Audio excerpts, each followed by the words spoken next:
contexto sociológico.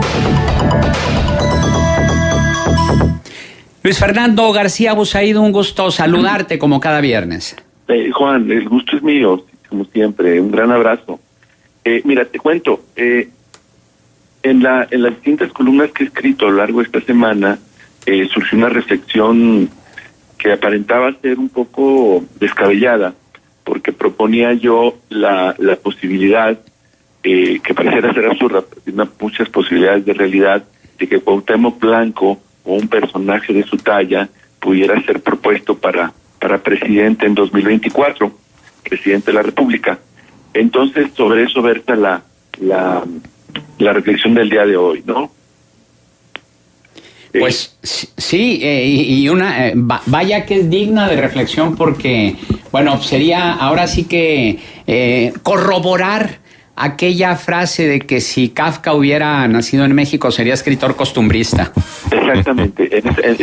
Y creo que las condiciones del nuevo México que inicia a partir del 1 de julio facilitan la posibilidad de pensar en este sentido surrealista del término, ¿no?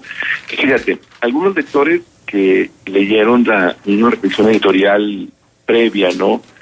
Sobre el tema, sobre la eventual llegada de Cuauhtémoc Blanco a la presidencia de la República en 2024, más por terror que por convencimiento, me insistieron por redes sociales de su imposibilidad.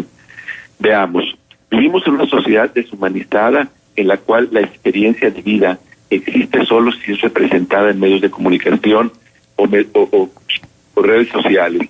Vivimos a través de imágenes, no en función de sentimientos o valores.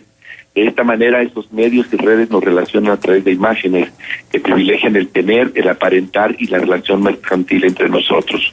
En suma, nuestra época ha convertido a la política en un espectáculo mediático y de redes sociales. Por ello, entre las grandes mayorías de esas imágenes de tener, aparentar y la relación mercantil entre personas, generadas por artistas, deportistas y narcotraficantes, tiene un decisivo peso moral y político como modelos aspiracionales a seguir entre las grandes mayorías. Ellos son los únicos del punto de vista de esas mayorías que podrían sacarlas de situación de exclusión y marginalidad histórica. Convivimos también en una sociedad despolitizada en su gran mayoría, con bajas calificaciones de antigüedad jurídica, cultura de la legalidad y participación electoral o ciudadana, pero así con altos grados de discriminación, intolerancia, racismo, clasismo y machismo. A partir del 1 de julio, esas grandes mayorías de mexicanas ya no son representadas por el PRI, PAN o PRD de manera exclusiva, sino por Morena, el cual ha extraído de esas mayorías a muchos de sus senadores, diputados federales, locales y alcaldes ganadores de estas elecciones pasadas. Un ejemplo, Diego del Bosque, cajero de un bar en la zona de tolerancia de Saltillo, es actual diputado plurinominal morenista en el Congreso Federal por Coahuila. Para cerrar el círculo, sobrevivimos en un México colmado de pobreza, pues mientras 53.4 millones de mexicanos son pobres, 9.4 viven en pobreza extrema, el 51.2% de la población total. Entonces, si unimos deshumanización, despolitización y pobreza, no podríamos imaginar la llegada del Cuau o de alguien parecido a la presidencia en 2024 o 2030. Hasta aquí la reflexión, Juan. Bueno, pues interesante, sobre todo porque habría que ver cuál es el concepto que se tiene de democracia y cómo se maneja, es decir, cómo es tan polisémico, cómo tiene diferentes significados dependiendo de quién lo aplique. Si lo vemos, por ejemplo, en el caso de Andrés Manuel López Obrador, cómo lo aplica él o cómo lo aplica el propio Cuauhtémoc Blanco, o cuál es el concepto que el PRI tiene de la democracia y cómo cambia este concepto entre los mismos partidos políticos, Luis Fernando. Mira, yo pienso que el concepto de democracia es importante, pero es compartido por todos y cada uno de los actores políticos que buscan el poder.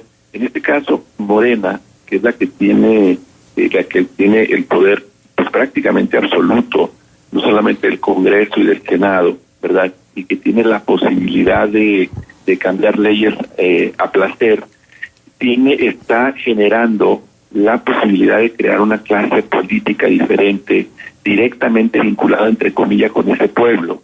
Y en ese pueblo están personajes como Cuauhtémoc Blanco, ¿verdad? Artistas como Sergio Mayer, y muchos otros que, insisto, ¿verdad?, están incrustados en el espíritu de la época, en el cual la política se convirtió en un espectáculo de mediático de redes sociales, y las tres características que define ese espectáculo mediático son el tener, ¿verdad?, que es lo que te define dentro de la sociedad, el ser para tener, el tener para ser, ¿no?, el aparentar, y la relación mercantil entre nosotros, ¿no?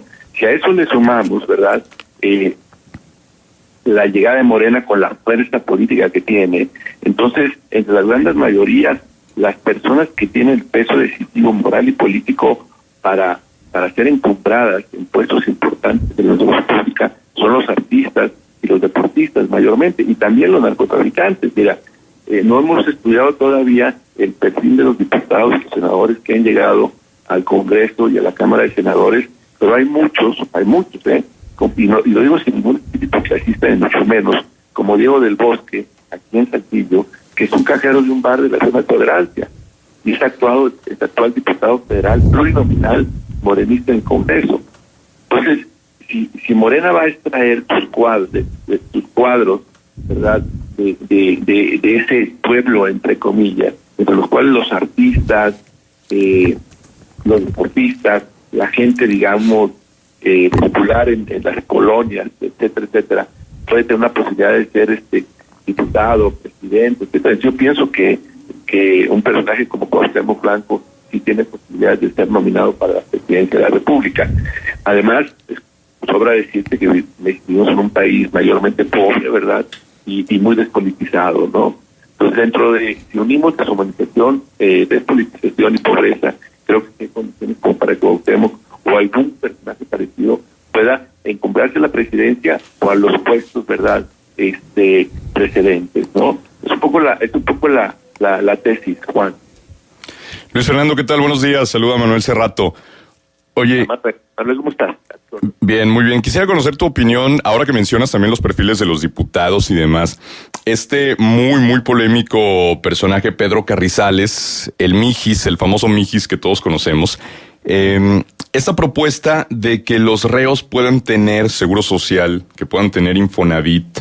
El otro día veía un tuit sobre esa propuesta que decía, bueno, el Mijis, por lo menos, más allá de que algunos comentan que si esto es también como azuzar al clasismo, todo lo que tiene que ver con su personaje, su personalidad y su arraigo, su procedencia, alguien decía, bueno, mínimo está poniendo sobre la mesa el tema de las cárceles, que hacía tiempo no se hablaba de las cárceles en el país.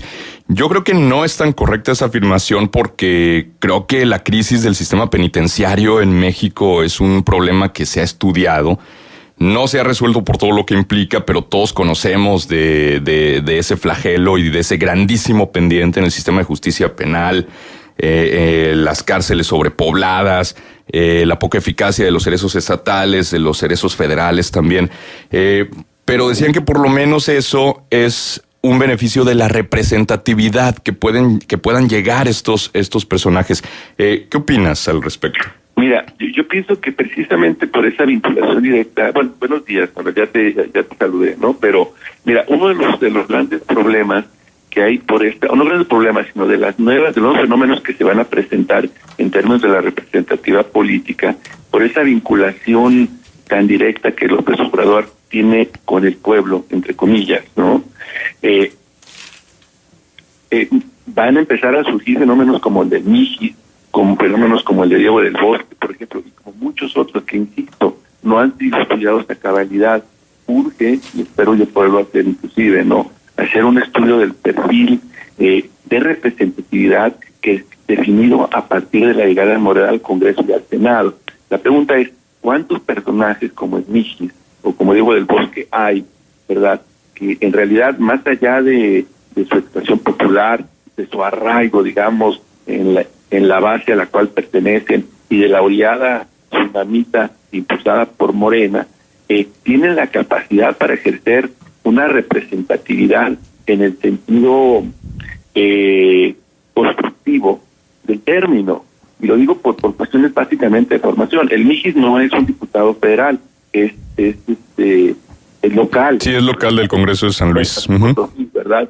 pero yo siento mucho caos y falta de preparación en la gran mayoría de los diputados y los senadores morenistas, precisamente por el origen, ¿verdad?, de ellos, no necesariamente de clase, sino en términos de su falta de preparación. Entonces, pues sí se logra una mayor representatividad formal, ¿no? Pero desde el punto de vista legal, en cuanto a propuestas que pueden ser traducidas en políticas públicas reales, yo pienso que ese va a ser un problema, ¿no? Y lo que va a suceder es que van a ser ellos, lo que estoy viendo también, más que nada utilizados para validar una visión de gobierno desde la cúpula morenista. Entonces, yo esperaría pocas propuestas por su falta de formación, sobre todo, ¿no?, por su falta de entendimiento de la vida de tanto del Congreso como del Senado, ¿verdad? Y finalmente pues van a estar ahí para avalar como cheque en blanco las propuestas o iniciativas de ley que desde la cúpula morenista se van a gestar, ¿no? Esa sería la parte, digamos, menos positiva, ¿no? Desde el punto positivo, desde otro punto de vista, yo pienso que es importante renovar las clases políticas, ¿verdad?, yendo a las bases populares, ¿no? Sin embargo, pues hay una curva de aprendizaje que tenemos que vivir tanto a nivel local como a nivel federal, ¿verdad?, que va a tomar bastante tiempo, ¿no? Muy bien. Pues Luis Fernando, muy interesante. Sin lugar a dudas, ¿algún punto de contacto? Mira, es García Luis de @gmail.com. Gracias, Juan. Gracias, Manuel. Que estén muy bien. Gracias. Buenos igualmente. días. Hasta luego.